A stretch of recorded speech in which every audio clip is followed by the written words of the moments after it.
they will put small nets inside the sack. That small net will prevent the small species to pass through.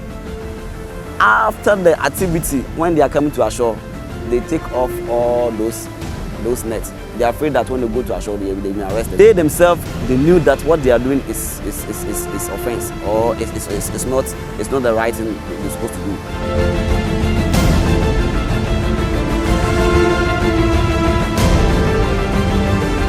They are using an illegal size. Otherwise, they shouldn't be landing juvenile fish. The fish they are throwing back into the sea, they are dead. When they get to the bottom, they are going to cause putrefaction there, cause the pollution of the area where they have discarded the fish. Somebody should be able to call the minister to order that, look, the measures that you are busily concentrating on are not yielding results because Saiko renders all of them ineffective.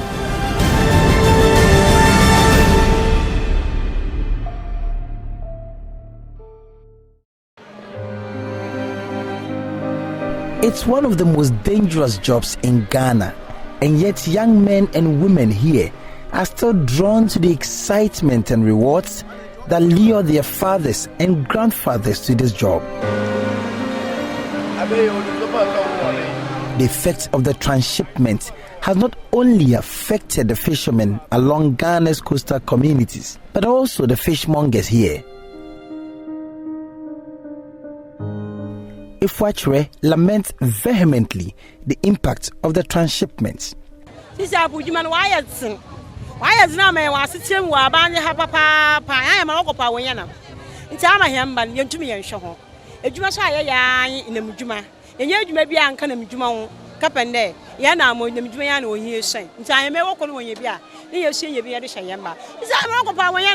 Wama yamba wo school she yentumi enti wo ma wo school fees yamba wo kwa SS ya fa wa betentire fe nti yasra ban o ma Saiko fun wo le han isa Saiko fun ama yan ama ko pa wonya na mti apa cho yasra onye na Saiko fun ntu won kwa echi anada ma ode ban yan wo ba kan yan kan na afali djuma yadjuma yan na medjuma nti so ba na ma yan wo chenchi yasra aba ya pa ne cho aho che wan ya afa wo nsu anufu isa Saiko fun nti ama na papa bia anyi epunimu nti say nyame andom na ankwa hye nka krama na amfa bia mba oda ka ne namne eba ne potonya so wa ye kai enkan ma musa ampale so misidun menyi ma me yotubi ho na ma ade chi yotubi yan ho de eja nka na egu ade cha ya hye no monwan nso nda namne nya bibo na ya ho.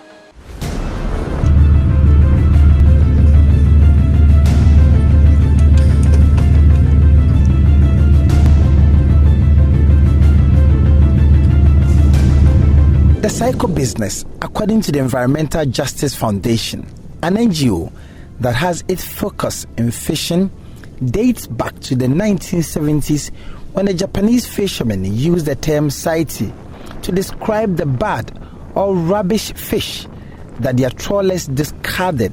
But local artisanal fishers here in Ghana who said the catch was of value insisted it was Saiko, meaning good or useful fish. Subsequently, it developed into an informal trading system where unwanted fish caught by industrial vessels was exchanged at sea for goods such as oranges and water.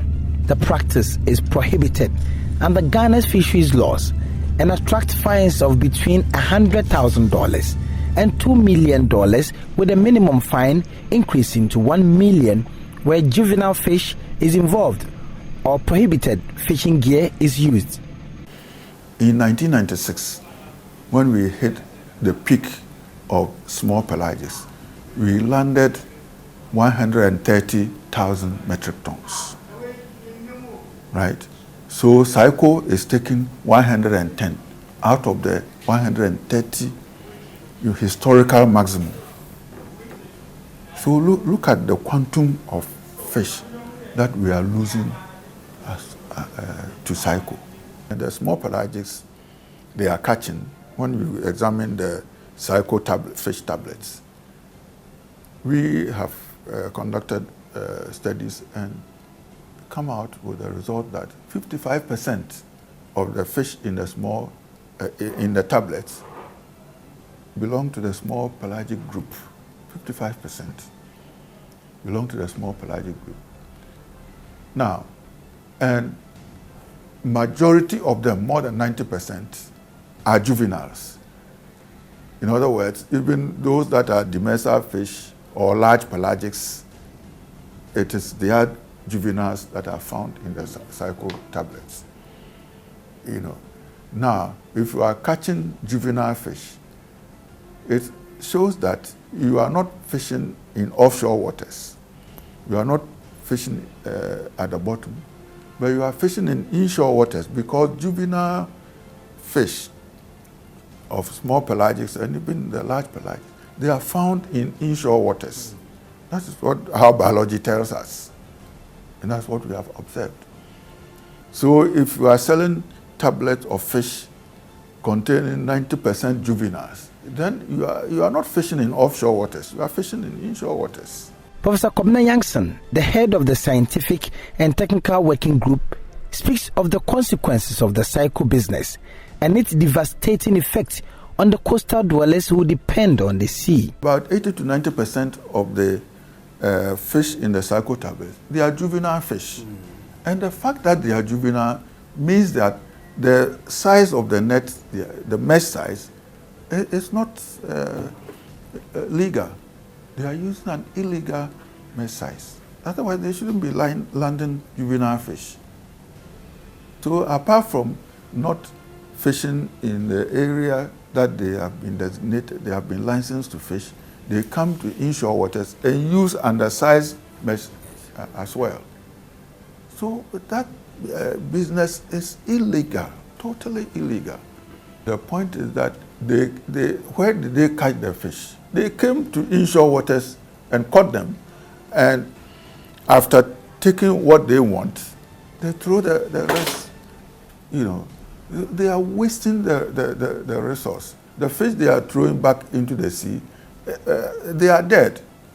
When they get to the bottom, they are even going to cause putrefaction there, and cause the pollution of the area where they have discarded the fish. And we know where the Saiko fish are sold. They are sold at Elmina, Apam, Axim. These are the key centers. And we are looking on. Why don't we stop them? Those who are selling them, why don't we stop them from going to pick the fish from the high seas? In November 2019, the Ghana Industrial Trawlers Association Executive Board wrote to the Minister of Fisheries and Aquaculture, stating that they have suspended the Saiko transshipment of fish at sea. However, transshipment has always been illegal in Ghana's waters, and since GT's statement, around 70 Saiko canoes have landed at Elmina and Apam.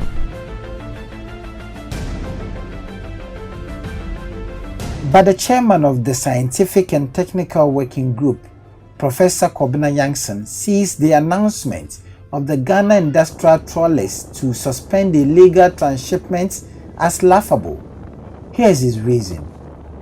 The transshipment is that Saiko business is illegal. You say that you are suspending if we are doing armed robbery, how can you say we are suspending armed robbery? After some time we will come back. What you are doing is illegal. You say you are suspending it. It means after some time, you yourself, you are admitted that you are engaged in this illegal activity. You are suspending it and you will come back to it later. And we are happy. If we were a country that, exports a lot of fish, then it would have hurt us. Now, these trawlers, the fish that they catch, they are target fish, the demersal fish, they have value on international market. So if they continue with the Saiko, I think the EU has already warned us. In recent times? Yes. And that is why the Saiko people came out and said that they are suspending Saiko because of the warning. You see. But if they say they have suspended it and they are still doing it, then EU might come in again. In May 2019, there was a call on the Ghana government to end Saiko, saying it is one of the most destructive and illegal fishing practices clearly prohibited under the Fisheries Laws of Ghana, the 2002 Fisheries Act, Act 625, and the 2010 Fisheries Regulations, LI 1968. Regulation 33.2 of the LI 1968 specifically prohibits the transshipment of fish from a Ghanaian industrial vessel to a canoe. They noted that despite this, Saiko is still actively practiced in the central and western regions of Ghana and is causing havoc to Ghana's fisheries. Indeed, a new study by Environmental Justice Foundation found that up to 44.5% of fish in individual Saiko blocks is Sardinella, species that should be caught by artisanal fishers, nearly all of which are juveniles.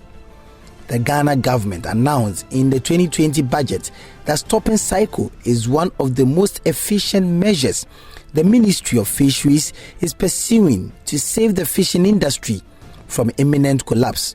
So has the illegal practice of transshipment been suspended as indicated by the Ghana industrial trawlers? Has government done anything about this practice to save the fishing industry in Ghana from collapse? So I decided to go undercover a week after the announcement were made by the Ghana Industrial Trawlers Association to find out whether they have indeed stopped the practice. We are set on sail from Tema, heading to an unknown destination on the sea. This fishing vessel, in addition to the crew, has observers that the Fisheries Commission and the Ministry of Fisheries have put on board to report whatever they see while on board the vessels. We have traveled for 12 days on this vessel. This vessel and its crew use some of the unapproved nets. The net is being dragged from the sea and small pelagic is being caught and hauled into this vessel. The catch of the fishermen is divided into three. The desired catch that they keep, that is the target fish. The ones they sometimes freeze and later meet the fishermen at Apam, Elmina and other parts of the central region and sell to them, that is the bycatch. And that's what is sold to the fishermen as Saiko. And about 60% of their catch they throw back into the sea. These fishes are dead. They were caught with small nets that they were prohibited from using.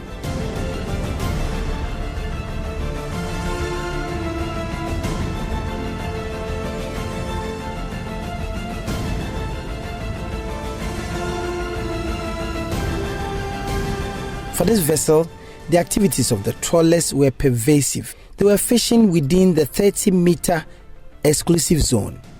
This is something the fisheries regulation detests. These are dead fishes that are thrown back into the sea.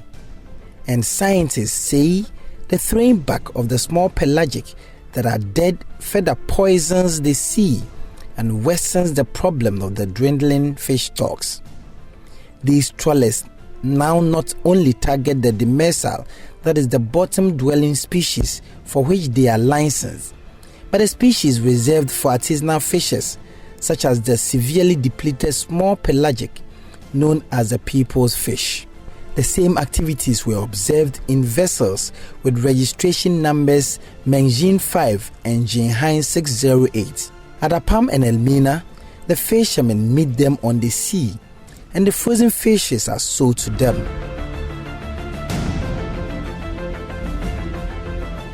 I meet one of the observers who has been assigned by the Fisheries Commission and the Ministry to observe and report the activities in the fishing vessels. He looks worried about the activities going on. I call him Atumpiki. They will put small nets inside the net, inside the sack. The sack. They will put small nets inside. That small nets will prevent the small species to pass through. After the activity, when they are coming to ashore, they take off all those nets. They are afraid that when they go to ashore, they may arrest them. So they themselves, they knew that what they are doing is offense, or it's not the right thing they're supposed to do. I'll make sure I bring all the necessary report to the ministries.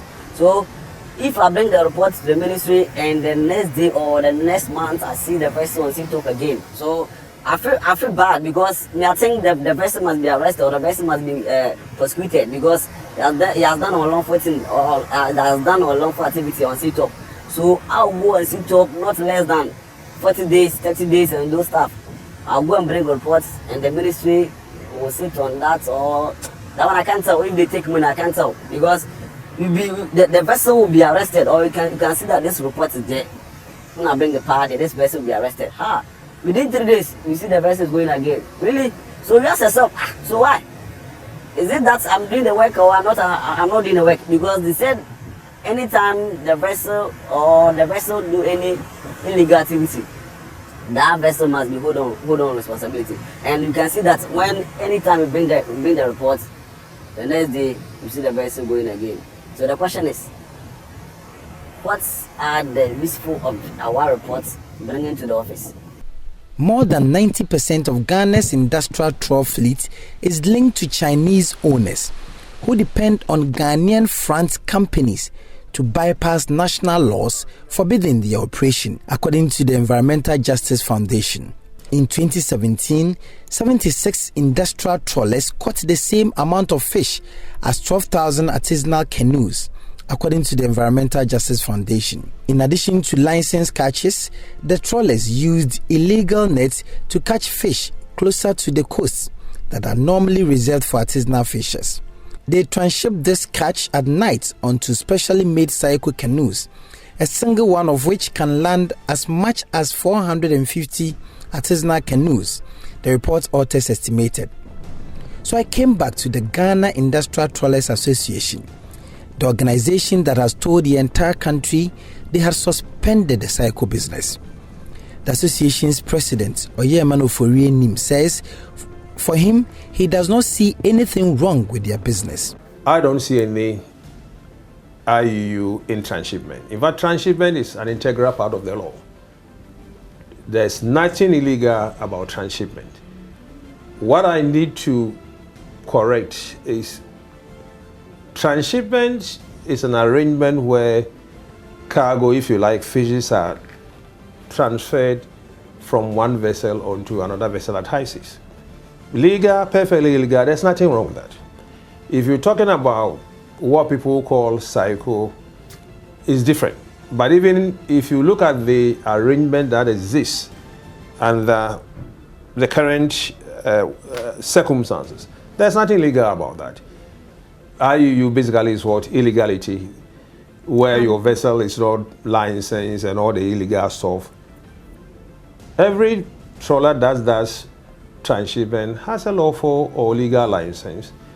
There is an arrangement which is what the B portion of the law talks about. Nobody has addressed his mind to, but it talks about any other arrangement that Fisheries Commission may put in place in advance. I'm surprised nobody wants to address his mind to.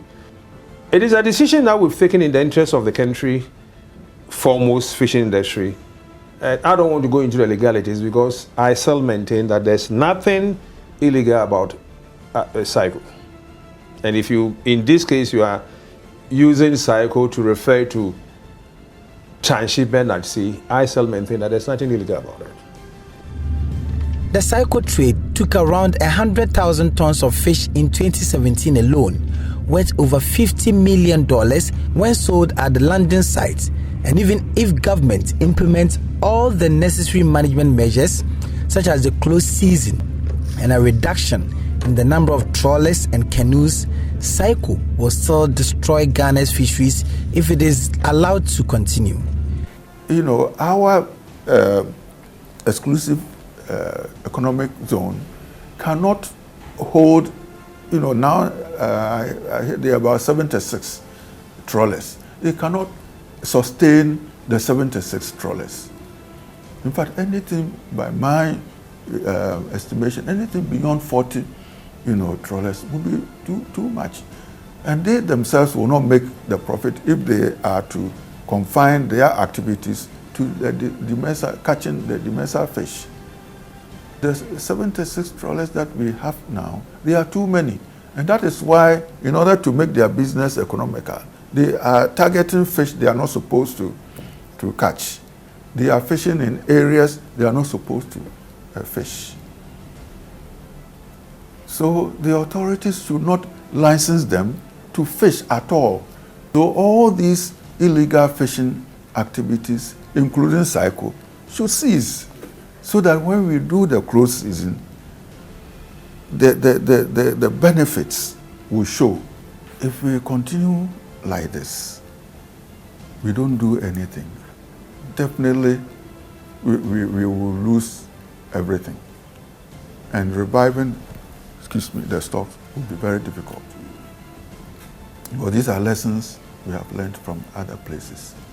So we shouldn't allow the stocks to collapse when we don't see any of the small pelagic before we start saying that now let us do the right thing. It might not be possible. So why don't we eliminate Saiko and get the 110,000 metric tons? And we stop the dynamiting and light fishing and so on. We will hit the 130 that we had, 130,000 metric tons that we had in 1996.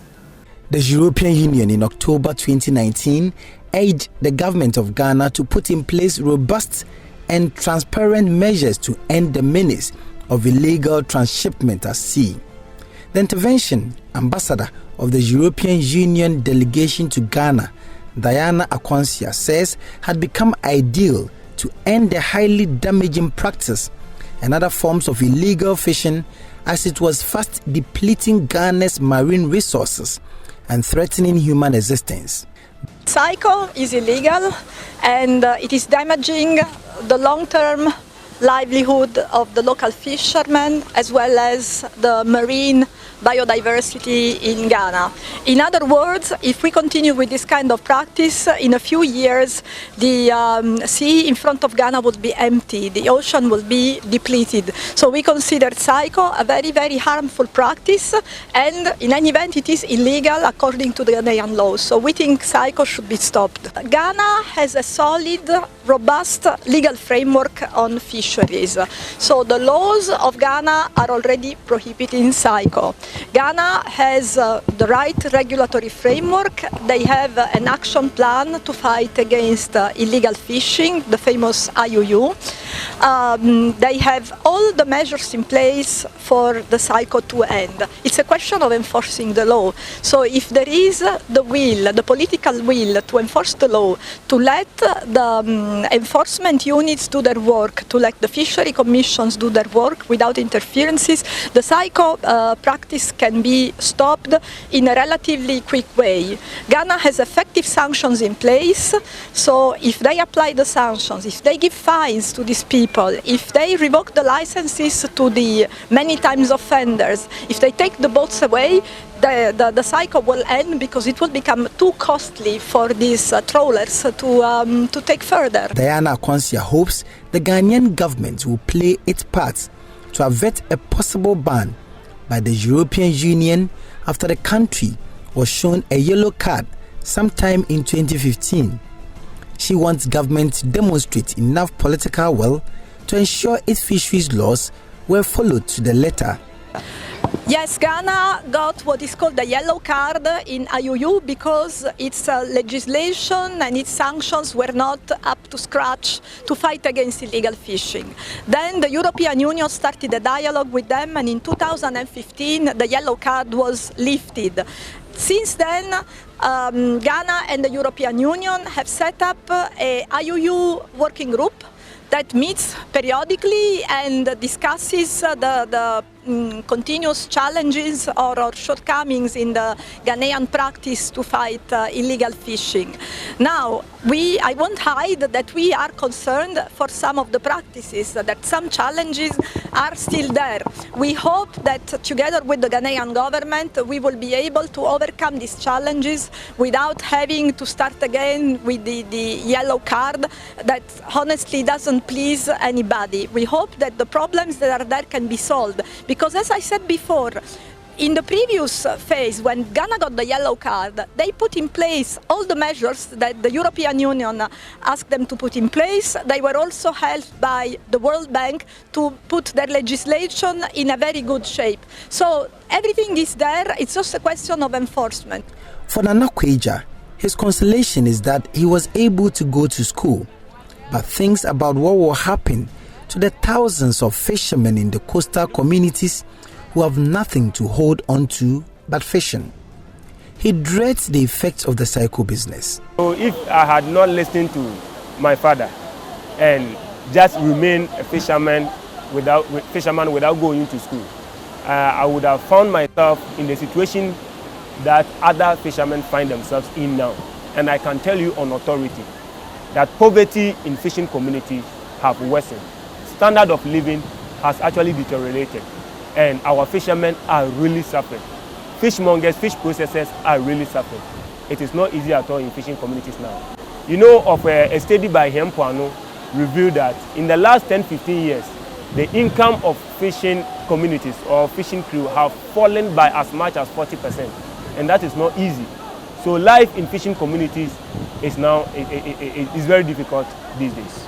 Government faced a stiff opposition before the implementation of the close season in 2019 because the fishermen believed the move was not well thought through and was targeted only at the artisanal fishers, while the industrial trawlers were left off the hook. The practice of Saiko has severe implications for Ghana's artisanal fishing sector, which is critical to food security and provides significant jobs for about 10% of the Ghanaian population. Richard Kwejonya Akon for Joynews' Hotline.